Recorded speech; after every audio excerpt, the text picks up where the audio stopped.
മിക്ക സ്ത്രീകളും കണ്ടീഷൻഡ് ആണ് അല്ലെങ്കിൽ ട്രെയിൻഡ് ആണ്. അതായത് വൺസ് ഒരു ഫാമിലി ലൈഫിലേക്ക് എൻ്റർ ചെയ്ത് കഴിഞ്ഞാൽ ആ ഫാമിലിയിലെ ആൾക്കാരുടെ എല്ലാ ഇമോഷൻസും അതുപോലെ കാര്യങ്ങളും എല്ലാം എൻ്റെ തലയിൽ കൂടെ തന്നെ പോകണം, അല്ലെങ്കിൽ ഞാനില്ലെങ്കിൽ ഇതെല്ലാം കൊളാപ്സ് ആവും എന്നുള്ളൊരു രീതിയിലേക്കാണ് അവർ പോകുന്നത്.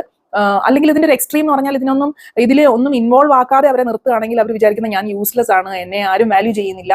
അതായത് പ്രശ്നങ്ങളിൽ നിന്ന് ഒഴിഞ്ഞു മാറാൻ ഒരു അവസരം കിട്ടിയാൽ പോലും അത് ഉപയോഗിക്കാണ്ട് അല്ലെങ്കിൽ അതിനെപ്പറ്റി പദം പറഞ്ഞിരിക്കുന്ന ഒരു കണ്ടീഷനിങ് ആണ് നമുക്ക് ഈ ഒരു സൊസൈറ്റി ഒരു ഒരു സ്ത്രീയിലേക്ക് അടിച്ചേൽപ്പിക്കുന്നത്. അപ്പോൾ അവർ റിയലൈസ് ചെയ്യാത്തൊരു കാര്യം എന്താണെന്ന് വെച്ച് കഴിഞ്ഞാൽ, മാരേജ് എന്ന് പറയുന്നത് ഒരു പാർട്ട്ണർഷിപ്പാണ്, അല്ലാതെ ഒരു ഇമോഷണൽ മദർഹുഡ് ഒന്നുമല്ല. എല്ലാ അഡൾട്ട്സിനും അവരുടെ മൂഡ്സ് റെഗുലേറ്റ് ചെയ്യാനും അല്ലെങ്കിൽ അവരുടെ കോൺസിക്വൻസ് ബെയർ ചെയ്യാനും ഒക്കെ അറിയാം. അല്ലാണ്ട് നമ്മൾ ഇതെല്ലാം കൂടെ എടുത്ത് തലയിൽ വെച്ച് നമ്മുടെ തലയിൽ കൂടെ തന്നെ ഈ കാര്യങ്ങളെല്ലാം നടന്നു പോകൂ എന്നുള്ളൊരു ചിന്താഗതിയിലേക്കൊക്കെ വന്നു കഴിഞ്ഞാൽ നമുക്ക് തന്നെയാണത് തിരിച്ചടിക്കുന്നത്. അപ്പം നമുക്ക് ഉപദേശിക്കാം, നമുക്ക് സപ്പോർട്ട് ചെയ്യാം, പക്ഷെ നമുക്ക് അവരുടെ മൂഡ് റെഗുലേറ്റ് ചെയ്യാൻ അല്ലെങ്കിൽ അവരുടെ കാര്യങ്ങളെല്ലാം റെഗുലേറ്റ് ചെയ്ത് അവരുടെ തിങ്കിങ് പ്രോസസ്സൂടെ നമ്മൾ ഏറ്റെടുത്ത് ചെയ്യേണ്ട ഒരാവശ്യമില്ല. അവരെ സപ്പോർട്ട് ചെയ്യാൻ മാത്രമേ നമ്മൾ ചെയ്യേണ്ട ആവശ്യമുള്ളൂ.